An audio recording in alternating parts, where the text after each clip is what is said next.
also a bit of a sad time. He was an awesome dad, wasn't he? Grandpa, great grandpa, a friend to a lot of people, ladies' man, cool guy, a very fun person, father-in-law, and a very lively guy. Hard dog to keep under the porch, for sure, huh? Yeah. And he loved his family. And I am very honored to be here to help celebrate his amazing life. I know that he's gone through some very difficult struggles. Cancer is an absolute battle. It's devastating. He's been through a lot of agony, a lot of pain and suffering, but he's not been alone. Amen. And I know some of you may be beating up on yourself or maybe not being there more or doing more, but all of us here, you know, Rachel, Fernando, the other staff, we're just honored to be here, and I know that he would not want you beating up on yourselves. Y también para los que no están aquí, este es un hijo de Dios muy precioso de la isla de Encanto, Puerto Rico. Fue muy importante a él, su país, su gente y claro, sobre todo su familia. Es muy duro decir adiós.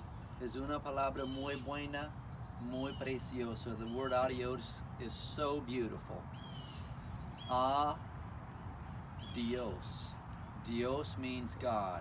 So really, every time we say Dios, estamos diciendo, le dejamos en las manos de Dios. So that's what we're doing today. It's still difficult and very sad, but it makes a difference when we have faith in God that we're leaving this dear precious person, God's child, your dad, your grandpa, in God's hands. And I love his name. You know, don't you think God loves a person with a name Jesus? Absolutely, of course. How could he not? And I know you had various names for him, and very lively person. He had an adventurous life in many ways. Can you imagine what it would have been like for him as a young man, being a merchant marine, traveling all over the place, out on the open sea, long way away, going to crazy, strange places? That's some cool stuff. Absolutely. You know, and he had other cool jobs and, you know, met a lot of people. And he was smart enough to know that really life is about people. So I want to share one verse about how he enjoyed life, and then we'll have a chance for some of you maybe to share briefly. Normally, graveside services are very short and sweet, and I'll be short and sweet, Rachel, no worries. But we're going to give the family, since the weather's nice. If it was hot, I'd be about 60 seconds. I wouldn't give anyone a chance, and we'll be saying prayer. But since the weather's nicer, we'll maybe be a little bit more gracious to you. Psalm 90 is a very practical, simple psalm, and it's the psalm that says that life is short. It says we get 70 or 80 years. It specifies the time. Because life is so short, the Bible says in Psalm 90, teach us to number our days, that we may have a heart of wisdom. Then, this psalm only gives one piece of wisdom. Because life is short, it says be smart. Anybody want to guess what that wisdom is, given that life is short? Teach us to number our days that we may have heart of wisdom. And then it gives us one idea, to be smart. Any guesses? Beth, you know I'm a teacher, and Izzy, you do too. We work together. Can't help me be a teacher. The only advice that this psalm gives, other places give other advice, but this psalm, the only advice is basically enjoy the work of your hands. Amen. It doesn't say go to church. It doesn't say be nice to your little brother or your sister. It says enjoy your job. And basically the words it uses to say that, establish, or some versions say bless the work of our hands. And then it repeats it. Yes, bless the work of our hands. Life is short. Enjoy your job.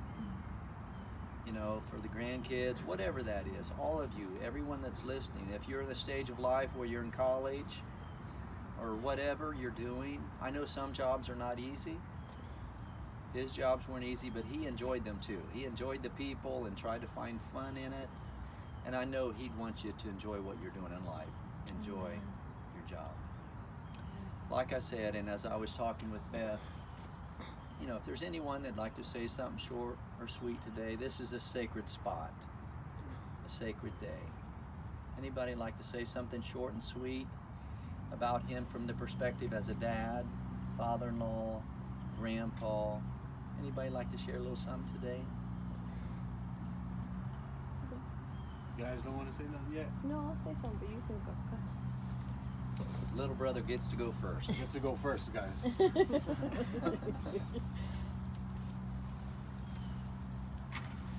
He was a good man, in my eyes. Everybody's got flaws. For a man to take 6 children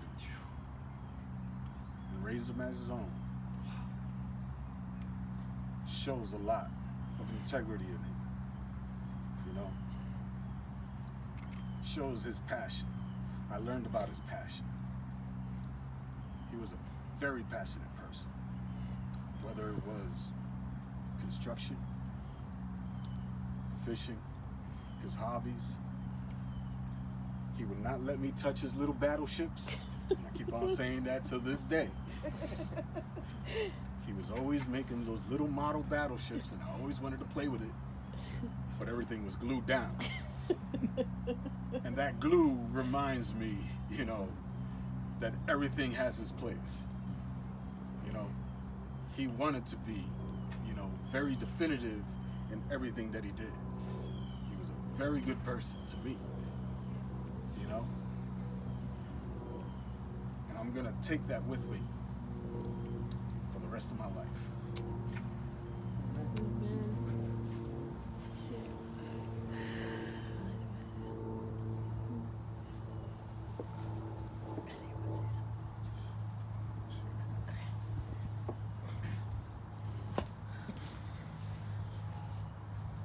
How's everybody doing? All right. So yeah, this is my grandfather. You know, it's kind of, you know, it's kind of funny because, you know, most people, they have a few sets of grandparents, but he was the only grandfather I ever knew. You know, so he was kind of you know, like in the image of a grandfather in my mind that everybody, I feel like, should experience, right?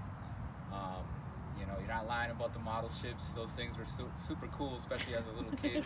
You know, you want to touch them, but, you know, he taught me from a young age, you know, that discipline of, this isn't a toy, you know what I mean? You know, I do remember we had the chance to all actually live in the same house, you know, in Taunton. He used to have these race cars, these Matchbox cars. And I remember all the time, you know, he would, I would just play with him, and he would just, you know, he would play with me, and, you know, because he always liked cars, you know, and I've always liked cars, maybe because of him, you know, maybe because of that at a young age. So, you know, I always will take that, hold on to those memories, you know, you know, just, I always remember when we lived in that house, he had like kind of like a shop, you know. He would always be doing something, always be doing some kind of like project or around the house, you know. And so kind of established that, like I said, that image in my head of, okay, this is what I need to do, you know, when I get older, you know, and make sure that I'm, you know, making sure the house is good. And, you know, he was a very good example of that, you know. You know, yeah, and then as far as, you know, movies too, we always share he loves Star Wars and Star Trek, and, you know, just as long as he got to watch his news, you know, it was okay. Yeah. You could touch the control after the news was done. So yeah, I mean, I always, you know, I try to, you know, just hold on to the good memories and stuff. So, thank you. Thank you.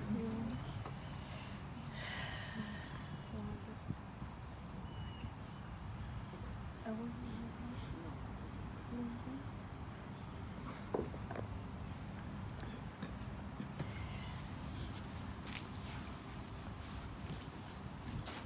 do I start?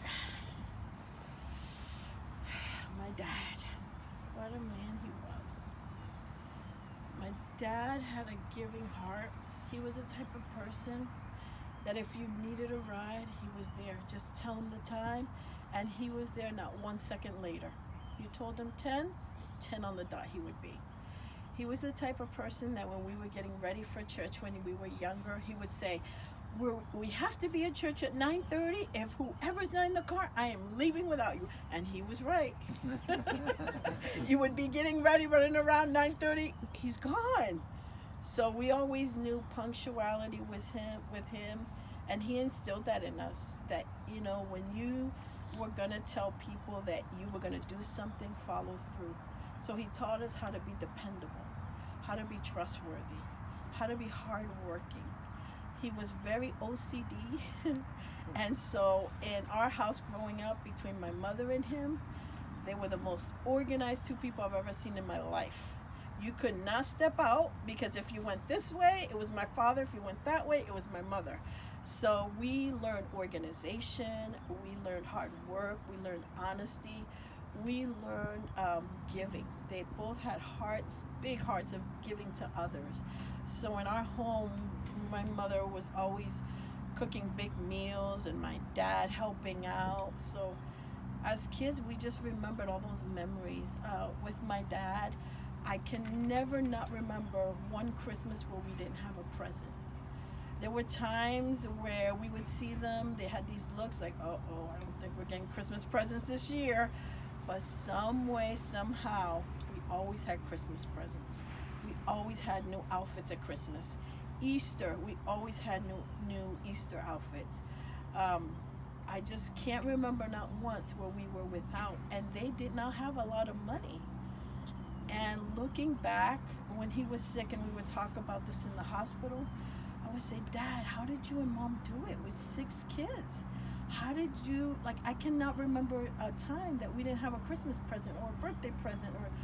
And he says, we sacrificed a lot, but I made it in my heart that my kids were never going to be without. I wanted you guys to always have in your memory that even if you got just something small, that it was something. So, yeah, I just our stories in the hospital. He didn't want to die. He wanted to live. And when cancer, I brought him here in April. I didn't know he had stage 4 lung cancer. And so it was a surprise to me when we went to the ER and they told me, the doctor asked me, do you know how far advanced, do you know that he has cancer? And I said, no, I don't know he had lung cancer. And, well, I'm sorry to tell you, he has stage 4 and it's terminal. And he's not going to make it past August. That was in 2020. And when I told my dad, I came back into the room after speaking to the doctor. I said, Dad, did you know that you have lung cancer? And he said, yeah. I said, why didn't you say anything? He says, I didn't want to worry you guys. And I said, Dad, they're saying that you have stage 4 lung cancer. And they're giving you till August. We're in April. And he says, my dad was a very stubborn man. And he says, he's not an oncologist. He's just an ER doctor. What does he know? So he says, we got to go see an oncologist. Once we hear from him, then we'll make the decision. So we did. We went to an oncologist. They ran all these tests. They were able to put him on a chemo pill. And he did incredible with the chemo pill. He went through those months. He was like a new man. He was walking, talking. And this past September, we went to the oncologist because he started coughing again. He was getting slower. And I said, Dad, I think we have to go see your oncologist because it looks like something's not right. We called his oncologist and they told us that the cancer had spread to his pelvis and it was getting worse in his lungs. And I just remember when, I had, when my dad, the doctor was giving us that news, he looked at me. He's like, what does this mean? And I said, Dad. And the doctor says, I think, your chemo pill's no longer working. We're going to have to do immunotherapy. And he's like, well, then we got to do what we got to do. So he was always, let's keep going. And then, unfortunately, the immunotherapy. He was never able to do it because every time we had an appointment to go do it, he ended up in the hospital. They admitted him in the hospital, so that happened twice, back to back. And he says, I'm not gonna make it. And so his last days, he said to me, I'm tired. I want to go home. And when he said, I want to go home, he would point to heaven. He said, I just want to go home. And I said, Dad, you are so strong. I don't know if I could have done what you've done. I admire that you never gave up. No matter what doctors told you, you just kept going ahead. That's a quality of persistence, of never giving up, that I feel like he's handed down to me, that you just never ever give up, no matter what anyone says. And so in the end, he asked me to call all his family, and he's been admitted a few times. And this night, it was about 12 midnight. He held my hand the whole time, and he would squeeze it so hard that my fingers would turn blue. And I'm like, Dad, you're holding tight. And I'm like, are you okay? And he would nod his head. And then he tells me, because he's wearing a BiPAP machine, he can no longer wear the nasal cannula because he's not, the BiPAP, he was having too much carbon buildup. So the nasal cannula was no longer working. And so through the BiPAP mask, he says, I want to say goodbye to everybody. I want to say goodbye. And I said, okay, Dad, who would you want me to call? And I said, Dad, it's 12 midnight. I don't know if people are going to pick up. I think people are going to be sleeping. He's like, so he says to call his brother Alvin first. His brother Alvin is a pastor, a minister, Presbyterian minister. And so we call at midnight. And I think his brother knew. He answered the phone right away. And my dad says he couldn't talk, so everything that his brother was saying, I would, just mimic back. He's nodding his head what you're saying. And then he would point and he would say, tell him to pray for me. So I said, Alvin, he says he wants you to say a prayer for him. So he prayed, and he was able, every person, okay, Dad, who now? So he had mentally everybody on that list who he wanted to say goodbye to. And then the people that didn't pick up, I said, oh, Dad, they'll get the message and they'll call. But he was just so happy. Every person that he got to speak to that night, his face would light up just to hear their voice, because in his mind, that was the last time he was going to hear them. And that made him so happy. And I'm so thankful that he was able to do that he was able to say goodbye, because a lot of times we don't get that. And he was able to say goodbye, and he was happy. And then in the end, he was looking towards the ceiling and just praying. And then the last night, Edward and I took turns. He stayed with him. I had not slept the whole night at the hospital, and so he came to relieve me, and I stepped away so I could go get showered and just get an hour's sleep and come back. And I would have left the hospital. Unfortunately for me, my phone had died, and they were calling me that at 5:30 in the morning, Dad passed away. And I had prayed to the Lord, Lord, I want to be there when my dad takes his last breath, Lord, remember. And I prayed and I prayed. And I was heading to the hospital because the day before, I had done all the hospice paperwork. My dad wanted to be at home, and so we did all the paperwork. We were going to get all the equipment that he needed for the next day. And so I thought when the hospital was calling me, it was that, and the nurse told me, your dad passed away. And it was the most terrible phone call anyone could get. But I just think that, my family members said, they've been trying to counsel me and just let me know that maybe it wasn't God's will for you to see him that way. Maybe he was praying for you not to see him that way. But I'm just so thankful, and our conversations were always, Dad, you know that there's a blessed hope, and you know that we're going to see each other again. It's not goodbye. It's until we see each other again. And so that's what gives me hope. God gave me the privilege for him to be with me for a year and a half, and we had so much fun times. We laughed a lot.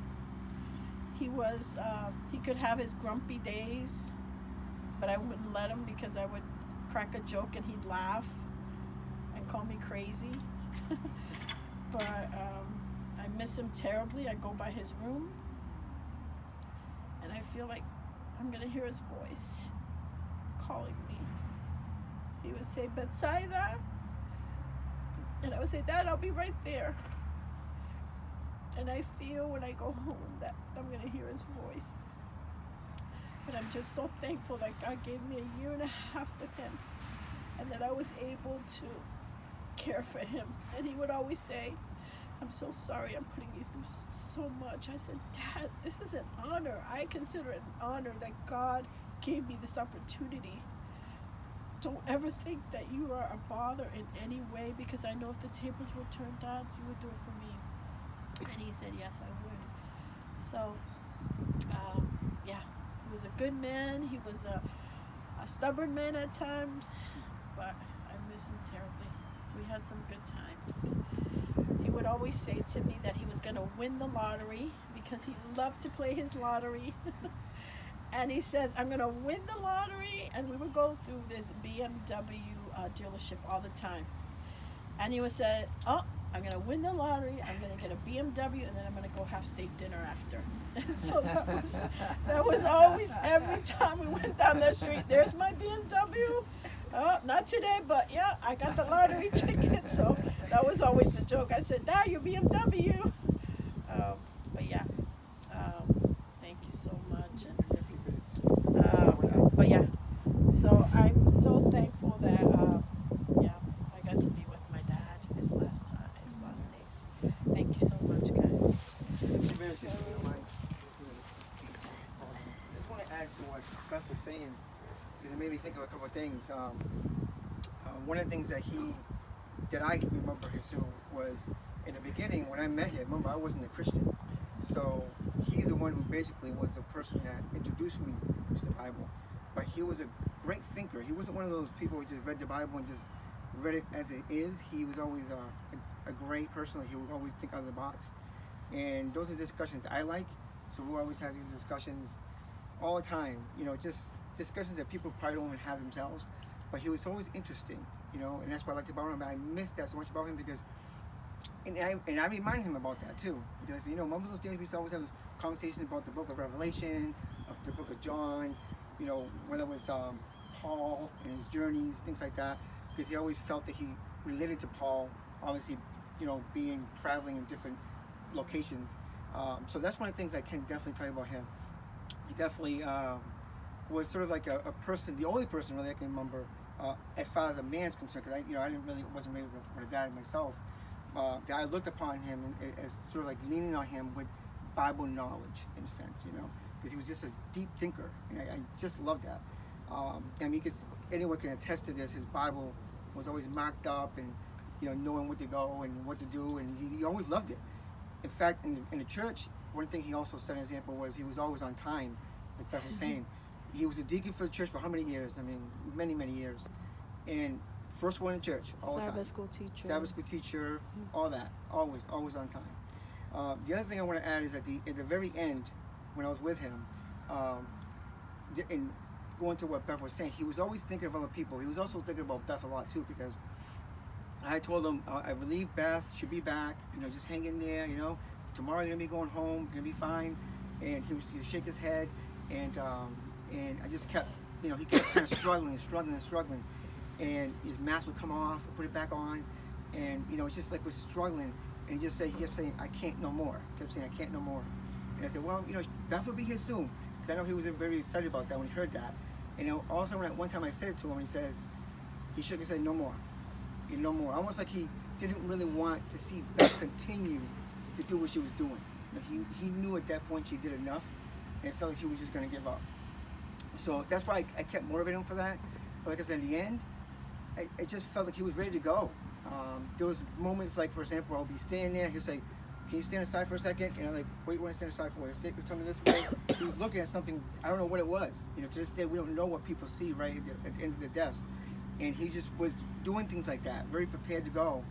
And like I said, I think he really was at the point that he was very comfortable and peaceful, and it worked out exactly how I think God wanted it to happen. I have no idea. I keep doubting myself too, saying maybe I would have stayed later. Maybe I shouldn't have went home. Maybe I should. I was exhausted. It was like 2, 3 in the morning. But I really felt that it was more like an exit for him when he saw me leave. So this was it. It was the last thing for him. But definitely great, real nice person, great person to be around, great conversations.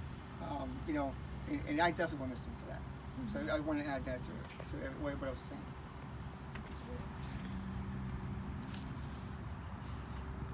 And Dan, if we could have just the song, his favorite song is Absolutely. Masaya del Sol. See? If we could just play it right now. Yeah. Okay, absolutely. Uh-huh. You want me to wrap up and say closing prayer and then do it, or just do the song now? Oh, Because I'm going to just okay, we can just close a the very, prayer. very quick summation. I just appreciate what you shared because you captured his love. I love how you captured his sacrifice, taking on 6 kids and stuff. That's impressive. And then also captured how much each one of you said how much you're going to miss him. And you talked about how strong he was going through so much agony with cancer. And I just want to share, you talked about how he loved the Bible, how he marked the Bible, how he knew the Bible. I asked Beth what was his favorite Bible verse. I'd just like to share that. One that most of you know, Philippians 4:19. I can do all things through Christ who strengthens us. I think that helped him through his life and even in the end. Amen. So God bless him for that. May God take care of him. And I know his concern is that God would take care of all of you, his precious, beautiful family. And for those of you that are listening and can't be here, I just want to say a couple more things and then we'll do the song, Masaya del Sol. I just want to say, number 1,